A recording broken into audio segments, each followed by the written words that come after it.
Assalamualaikum warahmatullahi wabarakatuh. Bismillah, alhamdulillah, wassalatu wassalamu ala rasulillah wa ala alihi wa sahbihi wa mawalah. La hawla wa la quwata illa billah. Qala rabbi shrah li sadri wa yassir li amri wahlul 'uqdatam bil lisani yafqahu qawli, amma ba'du. Sedulur sedaya rahimakumullah, semoga Allah Subhanahu wa taala senantiasa melimpahkan rizki, barokah, halal, manfaat dunia akhirat, dan semoga kita semuanya senantiasa diberikan kesehatan zahiran wa batinan. Allahumma amin. Sedulur sedaya rahimakumullah, pada kesempatan kali ini kita akan melanjutkan pengajian kita, yaitu tentang kitab Al-Ala. Mari kita baca nadhamnya bersama-sama. Bismillahirrahmanirrahim. Idza tamma aqlul mar'i qalla kalamuhu wa aikim bihumkil mar'i in kana mukthiran yamutul fata min asratin min lisanihi wa laysa yamutul mar'u min asratir rijli fa asratuhu min fihi tarmi bi ra'sihi wa asratuhu birrijli tabra 'alal mahli.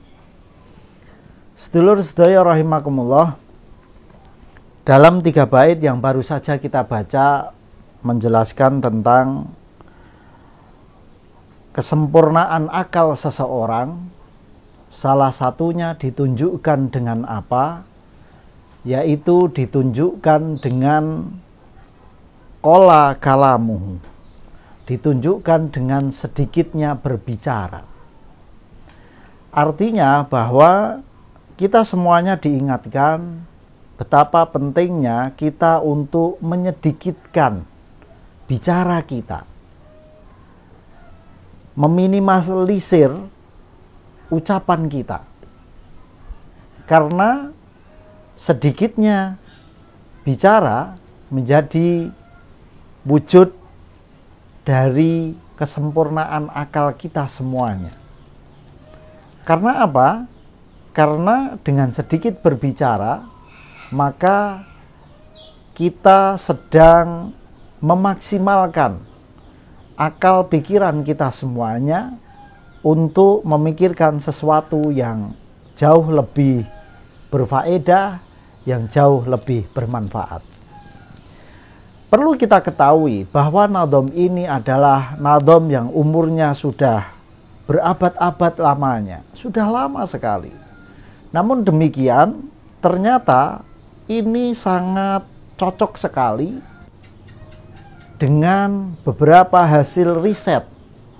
Riset itu apa? Penelitian yang dilakukan oleh ilmuwan ahli psikologi,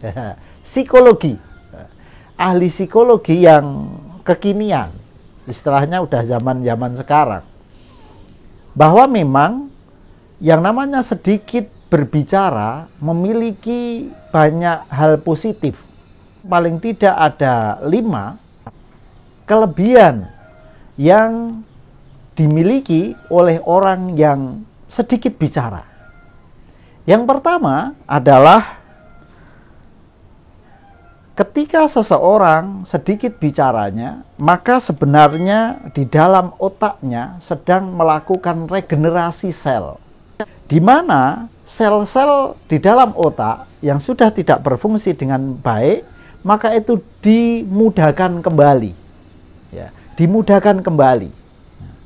Nah, dengan demikian, dengan perubahan sel yang semakin lama semakin diperbarui, maka dia akan memberikan efek yang luar biasa terhadap apa?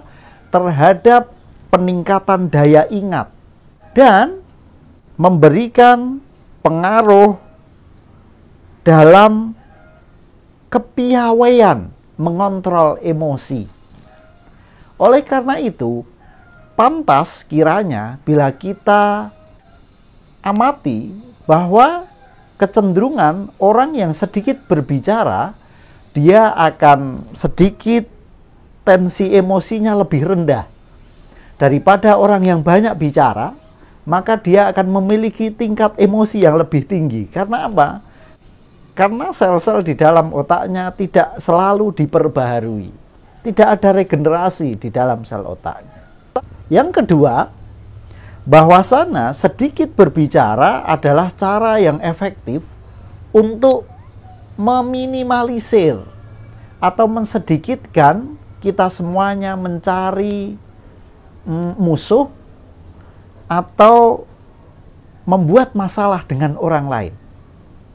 Karena ketika kita terlalu banyak bicara, maka akan banyak sekali hal yang tidak bisa kita kontrol dalam bicara kita. Otomatis akan banyak sekali kemungkinan bagi kita untuk menyakiti orang lain, melukai orang lain dengan kata-kata kita. Sehingga kita akan begitu mudahnya memiliki musuh atau akan banyak orang yang tidak suka dengan kita. Yang ketiga, orang yang sedikit berbicara memiliki kecenderungan produktivitas dan kreativitas yang lebih tinggi daripada orang yang banyak bicara. Kalau kita semuanya mau amati, seandainya kita di kelompok masyarakat, kemudian kita sedang ada kerja bakti gitu kan. Kalau di pondok ya roan atau Jumat bersih gitu. Bisa kita amati, biasanya orang yang banyak bicara dengan yang tidak banyak bicara, mana yang lebih banyak bekerjanya? Mana yang lebih banyak membersihkannya? Sedulur sedaya pasti sudah tahu apa jawabannya. Karena memang orang yang sedikit berbicara, produktivitas, kreativitasnya dia jauh lebih tinggi. Karena apa? Karena dia mampu memaksimalkan energi di dalam dirinya untuk porsinya lebih banyak untuk beraktivitas dan mengurangi porsi bicara.